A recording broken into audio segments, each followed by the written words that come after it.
এই যে রাজা কাকু আছে না আর মৌসুমী কাকি, এরা কি বলে একটু শুনে আসেন। ফালতু বাতরামে কথা কয়। আশিকে দেখার জন্য আমরা যাইনি। নিজের চেহারা আয়না দেখছে কোনো। তোর মতো বস্তির শোনো একটা কথা বলি, আমার তুই যে নেশাখোর একটা মেয়ে। চুপ থাক, আমার মেয়ে ও কাকু, কাকু, অন্যের সংসারে হাত দেওয়া তোমাদের লজ্জা করে না ভাই? এই যে আখি মেয়েটাকে তুমি যে বললা তার কোনো স্বরূপ নাই, চেহারার কোনো ইয়া নাই, হ্যাঁ কালো, হ্যাঁ তোমার বউ মৌসুমী একই ভালো? বলো ভাই, তুমি কি ভালো? তুমি কি দুধের দোয়া তুলসী পাতা? হ্যাঁ, তোমার তো ভাই ক্যারেক্টার ভালো না। নিজের চরকার তেল দাও, আরেকজনের বাসায় গিয়ে সংসার ভাঙতেছ, তোমাদের তো লজ্জা হওয়ার উচিত। হ্যাঁ, এই আখি মেয়েটা মৌসুমের চেয়ে অনেক অনেক ভালো। আর তোমার এক্স ওয়াইফ আখি, সেই কিন্তু তোমার এই মৌসুমীর থেকে অনেক ভালো। তোমার এই মৌসুমীর মতন এমন করে থাকে না, আর খাওয়ার সময় এমন করে খায় না। কথা বুঝছ? হ্যাঁ, আখির মুখে হাসি আছে, আর তোমার ওয়াইফ ওই আখির মুখেও হাসি আছে। কথা বুঝছ? অর্থাৎ নিজের ক্যারেক্টারটাকে ভালো করা। হ্যাঁ, যে তো আহাদের বাসা গিয়ে উঠা বইছ, কে গরম চাইল মাইল নাই, খান খোরাক নাই, না থাকলে আমার আমি লিটন, আমি সবার কাছে উন্মুক্ত। কথা বুঝছ? কিন্তু যাকে বে অন্যায় ভাবে যাকে অপমান করবা, আমি ছাড়বো না, আমি ছাড়বো না। আমি যাদের অসহায় তাদের পাশে আছি। আখি বোন, তুমি চিন্তা করো না, তোমার পাশে আছে বড় ভাই। ওকে?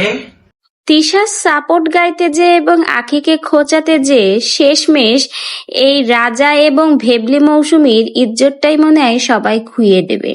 কারণ এমন কোনো কন্টেন্ট ক্রিয়েটার নাই যে এদেরকে রাম ধোয়া ধরছে না, যে যেভাবেই পাচ্ছে তাদেরকে বাস দিচ্ছে। বাস দিবেই না কেন? সমস্যা হয়েছে একজনের, আহাদ তিশা রাখির মধ্যে চলে গেছে এই দুই ভ্যাবলা ভেবলি হাত ঠেলে দিয়ে। কেন রে ভাই, তোদের আর কোনো কাজ নেই? আখি পিছে অলরেডি তিশা পড়ে আছে, তারপরে আবার কোন দিক দিয়ে তোরা দুইটা পড়লি? আর এই যে বোয়াল মাছের মতো ভেবলি মৌসুমী, সে যে বলে যে ও সুন্দর, আখি কালো কুৎসিত, ওর কাছে আসার যোগ্যতা বলে আখি নেই। আরে ভাই, তোর ওই অত বড় বোয়াল মাছের মুখ দেখলে কেউই তো তোর কাছে যাবে না, সেখানে তুই নিজেকে আখির সাথে তুলনা করিস।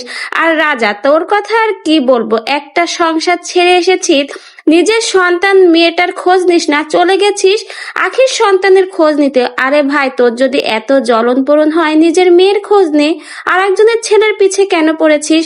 আর এই তিশা আর আহাদের কথা কি বলবো, নিজেরা পেরে ওঠেনি, শেষমেশ এই দুই বলদার বলদিকে নিয়ে এসেছে। আর এদের যা চোপারে ভাই, খানদানি চোপা, শুনলেই মানে কি বলবো, গা ঘিন ঘিন করে। এমন কোন কন্টেন্ট ক্রিয়েটারকে দেখবেন না যে এই ভ্যাবলা ভেবলিদের পক্ষ নিয়েছে। কেউ কিন্তু এদের পক্ষ নিয়ে কথা বলছে না, সবাই কিন্তু আখির পক্ষই নিয়েছে। কারণ এটাই যৌক্তিক বিষয়, আখি খারাপ কিছু করেনি, সে কিন্তু নিজেই সংগ্রাম করে তার ছেলেকে নিয়ে বাঁচতে শুরু করেছে। তার ভিতরে এই তিশা আর আহাদ মিলে এই দুই চুট্টা চুট্টিকে নিয়ে এসে মানে এমন একটা পরিবেশ সৃষ্টি করেছে, মানে এখন লাইভে এসে মানে খালি খালি আখিকে প্রতিনিয়ত আক্রমণ করছে। আর এই রাজা আর এর ভেবলি বউ আখি, মানে এরা তো মনে হয় ফার্স্ট ক্লাস চোপা নিয়ে বসে আছে। কোথায় লাগবে এদের, সেখানে এদেরকে ভাড়া করে নিলে আপনারা কিন্তু জিতে যাবেন। কারণ এদের চোপা কাছে কেউ মানে জিতবে না, সবাই হার মেনে যাবে যে চোপা মানুষকে ছাড়ে। তো এদের চোপা শুনে কিন্তু কেউ থেমে নেই, প্রত্যেক কন্টেন্ট ক্রিয়েটর কিন্তু এদেরকে ইচ্ছা মতো বাস দিচ্ছে, আর এরা তো বাস খেয়েই যাচ্ছে, ভবিষ্যতে আরো খাবে। এই যে দেখেন, বাপ্পিও কিন্তু বাস দিয়ে গেল, কম বাস তো দিল না ভাই। লজ্জা থাকলে আর হয়তো অন্যের বিষয়ে কখনো আগ বাড়িয়ে কথা বলতে আসবে না এরা।